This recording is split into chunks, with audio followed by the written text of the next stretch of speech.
Good morning, everybody, and it's really a pleasure to be here. I have to thank Johannes and all the organizers of this session for the invitation. It's quite an honor to be able to address the room. So, of course, I'm going to tell you today how to make money successfully in the stock market in 3 easy steps with general adversarial networks. No, actually, I'm not going to say anything about general adversarial networks. I'm not going to say anything about investment decisions either. I thought actually what would be a nicer set of questions to look at is to think about my experience as I've done research in finance and in machine learning, and sort of across that time what I've learned about integrating the things that we do in the data science world and the KDD world with the social sciences and the types of research that happen in finance and economics more broadly, but without putting a specific focus on what everybody else talks about. So, we can think of finance as being the efficient allocation of capital, right? And whether this is for individual or societal use, we can argue and we can have different models for it. What I want to show you is how we can take the increasing amount of data that's available out there, the increasing amount of understanding that might be held inside that data, new opportunities that 10 years ago we could hardly think about, asking questions at such a granular level. And how do we take the methods that we talk about in the sessions around KDD and actually apply them in a meaningful way to answer questions that are relevant to this new community, the finance community. Specifically, the research that I've been looking at and questions that I think are fairly interesting more broadly, and we can talk about social impact perspective as well, is how humans interact with the economy to create value. So, both in my own research work and also together with some of the startups that I advise and I'm involved with, we look at how people move through the economy in order to create value. But before I go into that too much, and I want to try to give you some questions that are fairly broad to think about, because ultimately I'd like to inspire you to take on some of these questions. There are too many for me to answer, and I'd like your help in some sense. But before I do that, let me give you the key takeaways so that if I go too slowly, if I drone on for the next half an hour, at least you know what I came here to tell you. And that's basically that there is an enormous amount of microdata about the economy out there, and it comes in various forms. It might be satellite images, and I'll show you a schematic of this. It might be news data online. But ultimately, the question is, how can we harness that data? But in order to harness it, we have to be asking the right questions. Right? Often in this conference, and if you look through the program, you'll find several papers that talk about finance. It's about predicting the next value in a time series. Most of finance couldn't care less about predicting the next value in a time series. Okay? Because that's only relevant in an investment management setting. What we want to do is actually be able to answer fundamental questions about why things happen in the way that they do in financial markets. Why is it that information moves in a certain way within the marketplace? Why is it that people make certain decisions in the way that they do? What kinds of biases are they prone to? Or rather than calling them biases, let's call them behavioral focuses. And the other side is, once we have questions that are interesting, questions that we want to answer, rather than trying to just predict the future, let's actually try to understand how things work and why they work in the way that they do. And that's a little bit orthogonal to what we're doing most of the time, which is predicting an outcome variable. But actually, for the social sciences, this is the most important question. Why is it that this particular system operates in the way that it does? What are the causal channels? And causality is a tough concept for us to deal with in general. But what are the reasons why we see the behavior that we do? Okay, so to dive right in, there has been an enormous amount of change in finance over the last few years. Change that has allowed people to try new things, change that has introduced new products, introduced things like credit risk monitoring on a live basis, introduced things like machine learning into quantitative investment strategies, but also on a broader scale to really understand the fundamentals of the economy. So I tend to think about this alternative data space in 4 ways. So one way is Geo Data, right? What things are where and when, right? Now, that can include, again, satellite imagery. It might include the location of people and plants and so on. The idea is that things being in a certain place, resources being available, can heavily influence the allocation of productivity across the economy.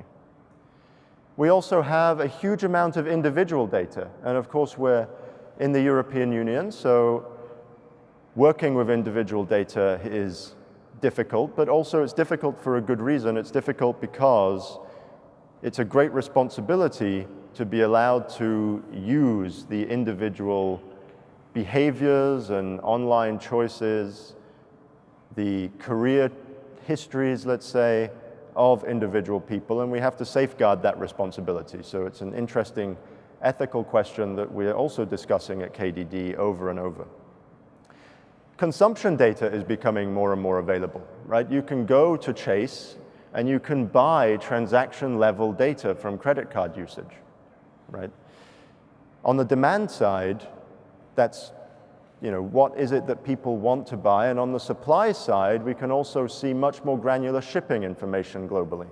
So we know what products are moving where and when and what people are buying them for, which is extremely interesting for being able to estimate certain economic variables, but also at a very granular level to understand the mechanics of trade.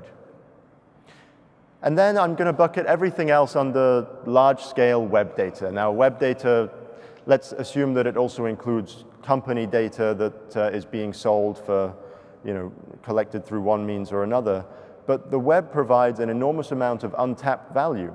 And in some sense, we're a conduit between that enormous amount of untapped value and actually being able to answer questions on the social science side. So I'm going to start this talk in earnest now with a thought experiment and with a question.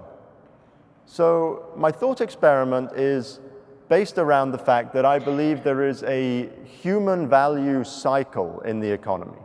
That is, that we rely upon the productivity of individuals within the economic landscape in order to subsidize the young who are going through education, the older who are retiring, and this value cycle needs to take the excess productivity from the generation that is working and apply it to social benefit in other areas. Now,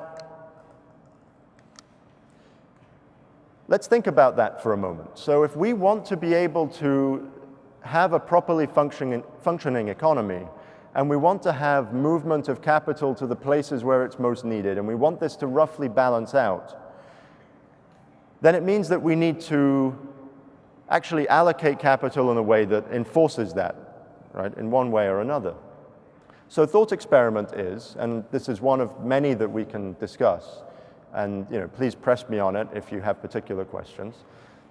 So the capitalization of the equity markets in the US and the corporate bond market, which is basically corporate debt, is $40 trillion. Roughly half of that is investments from retirement accounts, retirement savings, 401ks, right? Now, these $20 trillion of 401k funds represent the vast majority of 401k funds that are out there. It's around 80%, and we have a couple of citations. But all of the companies that are being invested in are public companies, right? Now, historically, we invest in public companies because we know a lot about public companies, right? They're enforcing regulatory reasons why we want to invest in public companies. We tend to see a lot more of public companies in the news. But I want to ask you a question, which is that actually something that makes sense from a long-term economic perspective? Or do we need to work on new ways to create innovation and productivity in the economy, especially given changes that are going to come to the economic landscape from the way that we produce over the coming decades? So here is a chart taken from the US listings gap, which was a paper 3 or 4 years ago, an NBER working paper, where it shows that the number of public companies in the US, number of new listings, has gone down sharply over the past 40 years, right? And this is actually completely different from most other developed countries. It's a very interesting trend, and it seems to have started in the mid-90s. Okay, so there are fewer companies that we can invest in. Fine. On the other side of it, when you actually look at who is employed where and who is creating the jobs, right, what we find is that public companies that we're investing in actually generate a tiny portion of the overall gains in jobs every year. They also generate a tiny proportion of the number of losses in jobs every year. But when we look at where the main driver of this change is in the economy, it's actually in the companies that are under 500 employees, right? And this is data from 2017. And there's another NBER working paper from 3-4 years ago that looks at whether it's the smaller companies that are having this effect or if it's the younger companies that are having this effect. And what it finds, which is actually a very interesting economic question that has been debated for decades, is that it's the young companies that take up the largest share of job creation in the economy. But none of our retirement savings, right, which is a large portion of the available money flow that we want to grow for future generations so that we can have stable economic output, none of it is going into these companies. None of it is helping us to grow the economy of the future. All of that money is going into IBM and Google and Facebook and other listed companies on NASDAQ and New York Stock Exchange and Amex. So what I'm asking you is, does that really make sense? Now, it's a thought experiment because I don't have an answer for it, and there are lots of confounding variables, but this is one of many questions that having additional data for today can help us answer for the future. Personally, I'm a strong believer in the ability of small companies to innovate and fill gaps in the economy which will create jobs for the future. Now, you'll also notice, and there is a KDD plenary panel later on today where we'll discuss this more, but you'll also notice that in general, my train of thought has disappeared, but let's go back for a moment.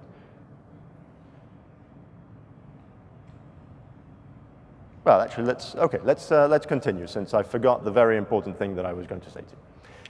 So what I want to look at is actually whether now, so I'm going to take you through a case study of a specific research paper that I've been working on with my co-author at UC Berkeley. And what we're looking at is how do we take some new data that's available, which is going to be data around employment trajectories in the economy globally, and how do we transform that data into a useful form for analyzing the way in which companies are changing and the way in which we create value in the economy. So the question is going to be about Lehman Brothers, which is a fairly well-known case. And we're going to be looking at the bankruptcy of Lehman Brothers. And why do we want to look at the bankruptcy of Lehman Brothers? Because it's a great way to instrument this case study, right? It's a great way to see a shock that happened to one firm, which could easily have happened to any of the firms in that ecosystem, and to use that shock as a way to study outcomes within the economy. So one specific question that I want to ask is whether having such a shock differentially impacts the employees of this firm. And these are, bear in mind, employees that didn't necessarily have anything to do with the fall of Lehman Brothers in 2008. But are there black marks in some sense? Is there a reason that we hold people accountable by association? And do those persist in the economy over time? Now, we're also going to explore with this work whether having these kinds of shocks to the economy, or whether shocks to the economy in general, provide eventual lasting value. Does it force the generation of more jobs than are removed, right? And how do these people fare over time?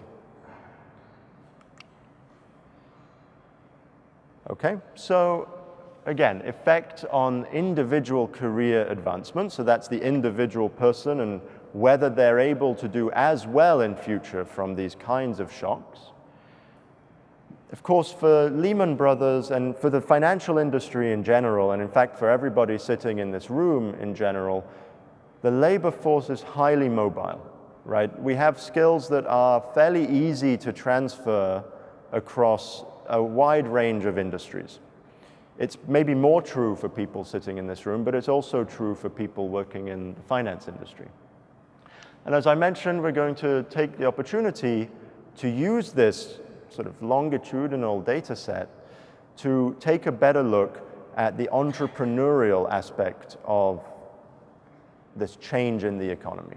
Now, you could think also, how does this relate to job creation given or conditional on changes that are happening right now, increases in automation, the rise of artificial intelligence in society and in business? How does this possibly inform how we might think about job creation? Now, I didn't show a chart before, but what you could see from the job gains and losses bar graph is that actually in 2017, there was net job creation on the order of 5 million jobs, right, in the US economy. That trend has been fairly stable for a long time, right?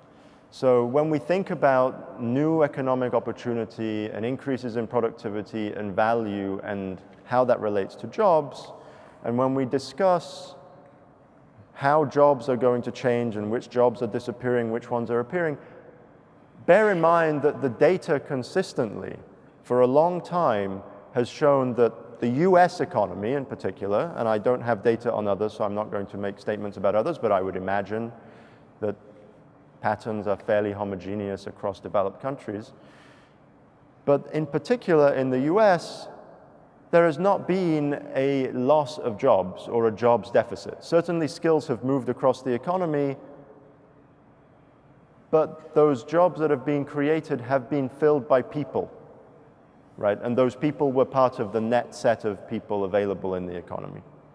So, you know, this is again, the availability of these types of data sets really allows us to start to get at these questions as well. Okay, so some motivating slides. So people have been interested in Lehman Brothers for a really long time. Every few months, there's a new news story about the Lehman Brothers collapse and what happened to the employees. And if you read these news stories, right, so Newsweek, for instance, Huffington Post, that said that basically it's not fair because Lehman Brothers workers got jobs and other people were not. And then Financial Times that found several anecdotal instances of people actually moving into entrepreneurial roles. So people are interested, but it's clear that we don't really know, right? Because we've got three completely different viewpoints on what happened to Lehman's employees and what's right and what's fair.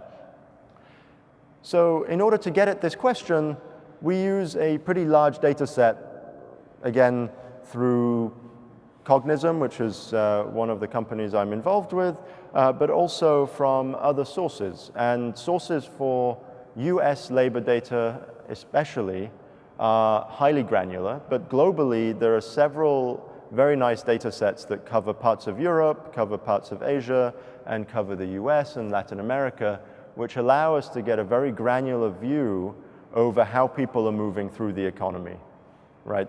And I'm not talking about LinkedIn data, I'm talking about data that's collected by national statistics offices, data that's collected by recruiting agencies, data that's collected by HR departments that collaborate with the various companies.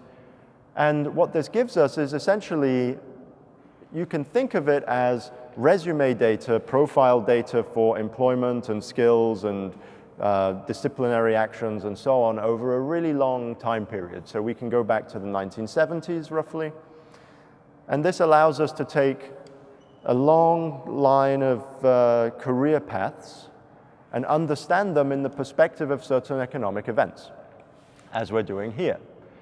Now, of course, as you can imagine, if I give you a dump of 650 million people's resumes over the last 50 years, it's not going to be pretty, right? And in fact, the last 2 years have really been spent in preparing this data for prime time, and all of that work is basically data science work. It's machine learning models in order to understand the distributions in this data, to clean it up in a way that it can be used for economic questions, in a way that it can be credibly used for economic questions. So in a way where we can show why we made certain assumptions in the data. And these types of problems include company name normalization, which in the finance industry is still one of the most open problems. Actually just linking names that appear, whether it's on resumes and news stories and other places. It's not done well, and every single finance institution, barring a few that might buy various vendors' solutions, are doing it themselves, which means there's high variance in the outcome of these solutions as well. But also taking things that are on the resume, like understanding the job titles that people have, right? And again, we have many talks at this conference that deal with this type of data, so I don't want to teach you data science and machine learning. It's not a good use of the next 15 minutes. But I want to give you an idea that there is a huge amount of value in what we do for getting us from this raw data, which is useless, which is why economists and finance people haven't been using it for research in the last 20 years, although more recently they have been using it, and actually being able to answer questions with it. So I'm going to take you right to the end, which is what does the data look like once we've cleaned it up? So this is a completely made up sample, and what I realized this morning after many hours of editing these slides, and you'll notice hours of editing slides because of course I ended up just cropping out my LaTeX slides and putting them into the PowerPoint version. But there is no name in the data that we work with. And this is something that changed about a year ago in response to GDPR. But these slides are older, so I still show a name on here. But there's an ID that's fairly consistent across time, has some noise element added into it so that it's not completely reconstructible. And also there is noise added into a lot of the company names and the job titles that we have once they've been disambiguated. So actually the data set that researchers work with, that I work with on a daily basis, is not reconstructible back to the original with some confidence, okay? Now, once you have a structured form of a profile like that, so once you actually know what types of skill buckets, or what parts of the skills taxonomy, the SOC US skills taxonomy things fall into, or the European skills taxonomy that things fall into. Once you know the exact organization where that person studied and what the rank of that institution is and what educational degree they received, then you can start to do some very interesting things. You can start to do some very basic things like ask the question, where do employees of Amazon go? Now, actually, this is a fun one to just ask out to the audience for you to shout out. What do you think is the most likely next transition of an Amazon employee? I'm sure we have Amazon people here, right? So, Microsoft. Fantastic, okay, because when I ask that anywhere else, people forget that Amazon is located in Seattle, so, fairly obvious. However, Amazon employees out there, do you know that there is a non-negligible chance that your next job will actually be at Starbucks, also a Seattle firm, and probably quite a nice place to work. And I heard they offer also education grants for employees, so that's quite nice.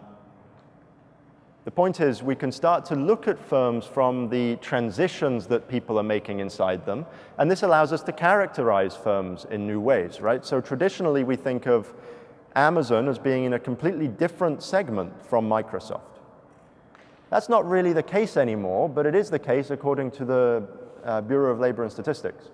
So we can start to think about new industry classifications this way, which are useful for grouping companies and identifying attributes of interest. But how do we actually represent this information in a way that's useful for answering the question that I wanted to answer before?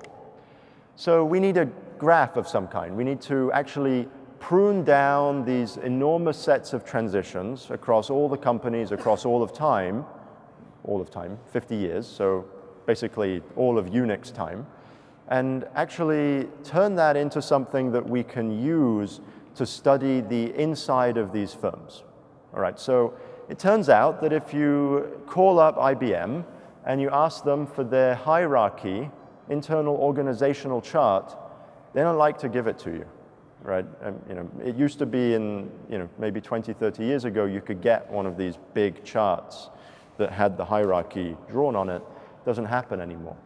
So what we're going to have to do is take the transition data from resumes, these enormous 2 billion transitions that we have, and try to infer from those transitions what the insides of these companies actually look like. Now, notice that this is going to be a time-varying problem, right? So we're going to look at this on a year-by-year basis. We're not going to be able to do much better than that. Also, it's a problem where we don't have any ground truth. So, right, we can do some spot checking of this manually. We can make some assumptions about what we expect the distribution to be and then check that, right? But ultimately, although we want to infer the organizational hierarchies within companies, it's not something that we can make guarantees about, but what we can say is we can assume that the different organizational structures of companies are drawn from some similar set of priors over what companies tend to do, and therefore we can maybe try to find commonality across them and convert them into a space where we can think about them in the same way. So very quickly, trying to build this transition graph, we make a few simplifying assumptions, and I'm not going to show you it in great detail. We have a paper that was about 5 minutes too late when submitted to the research track for this year's KDD, but we'll see where that ends up going. And the idea is to understand transitions in employment in a way that makes sense given the data. Now, when we have this kind of messy data, people often have 2, 3, 4 jobs at the same time. But what we're looking for is natural transitions between these jobs, right? We want to know which one was the more likely one to be following, the one that had skills that are associated, where it's part of some kind of chain of career trajectories. And so this is just to show you kind of how we build that transition graph. Now, we do a lot to model how we expect these hierarchies to look, and we do a lot to prune these graphs down into a manageable set so that we have a fairly clean structure.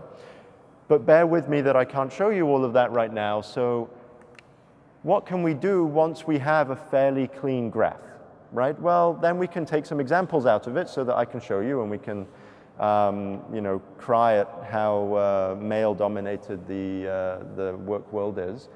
So I took this one out a while. I took this one out while the process was going, and so you can see it's only 142 instances because I pulled it out before we had fully converged on the graph. But unsurprisingly, senior pastors are 100% male. They used to be pastors. They tended to go to seminaries for their education. They're about 38 years old.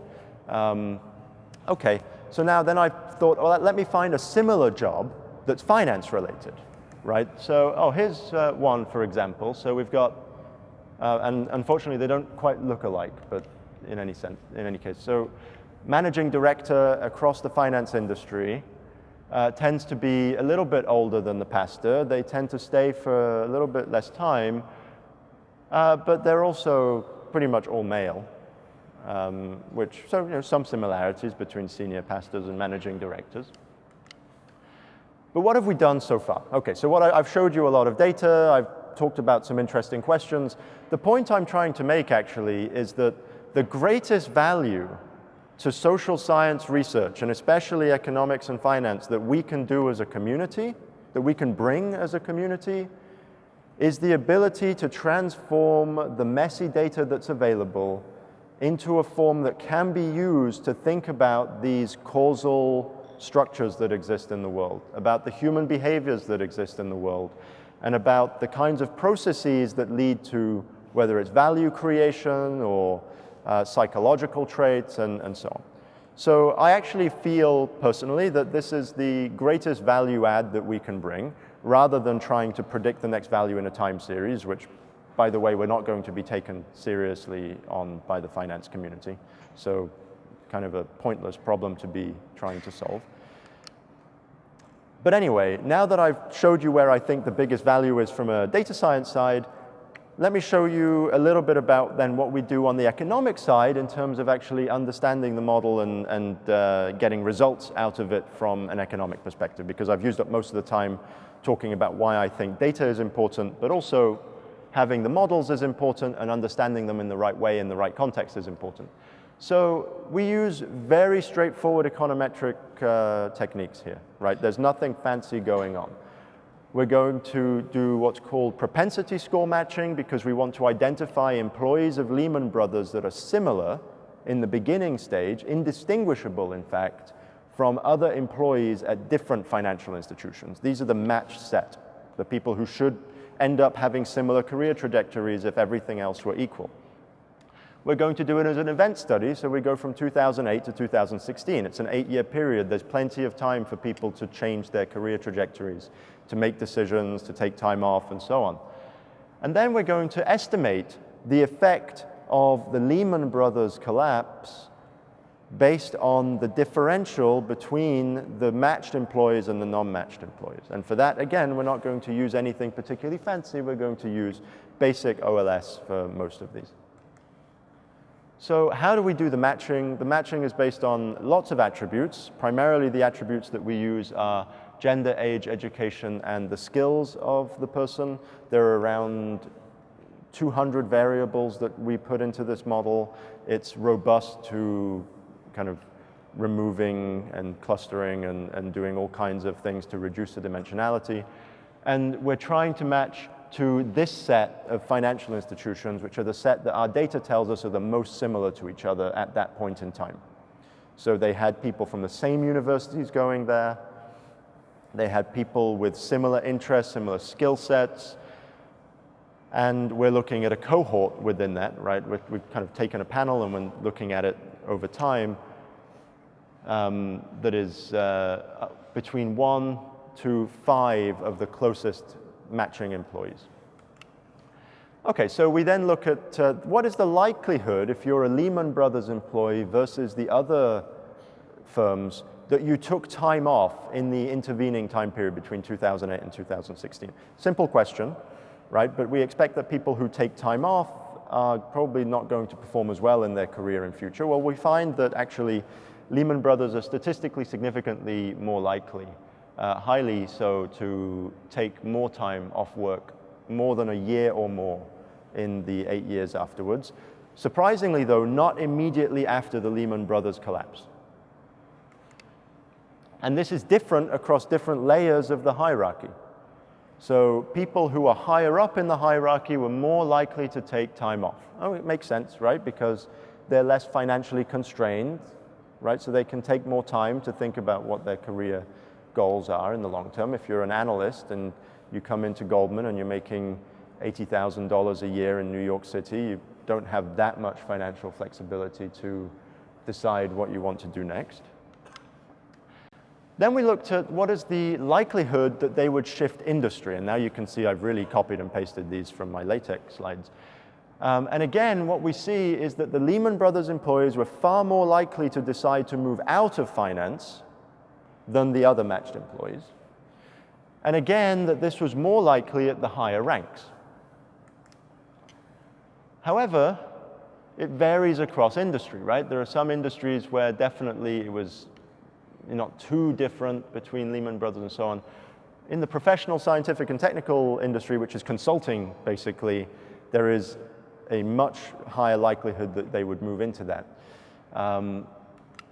Just to go forward, I want to show you all the results, but I'm basically done, which is we look at the career trajectories of people. So the idea is, given these matched employees, what is the difference in the career outcomes, right? The number of years they spend in certain types of positions, the seniority of the positions, the amount that they would earn from those positions. And actually what we find is that there's no real statistically significant relationship across these, certainly not as strong as there was before. We have stuff in opposite directions between some of the firms, which kind of indicates it's a bit of a wash. So conditional on the fact that Lehman Brothers collapsed and people left, and even they took more time off work, Lehman Brothers employees were not punished long-term in terms of their career outcomes. The most interesting question to me is the last question, which is the exit to entrepreneurship. So what's the likelihood that if you lose your job, you'll actually go and innovate? And will that actually lead to more jobs in the economy?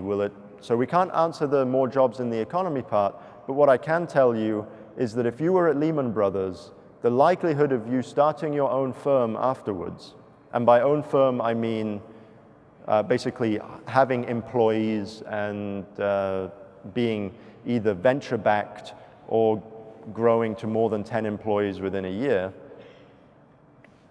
again, it's much more likely than for other firms. So again, I'm just going to wrap up, which is that there is a lot of data out there that we can use. We shouldn't think that we can go and answer the questions just using predictive methods. We also need to help finance researchers understand the data, and the best area where we can do that is usually by cleaning the data and modeling it in a way that makes it useful. And again, I wanted to just put this key takeaway up on the screen so that you can absorb it while I take questions, if there are any, in the 1 minute remaining.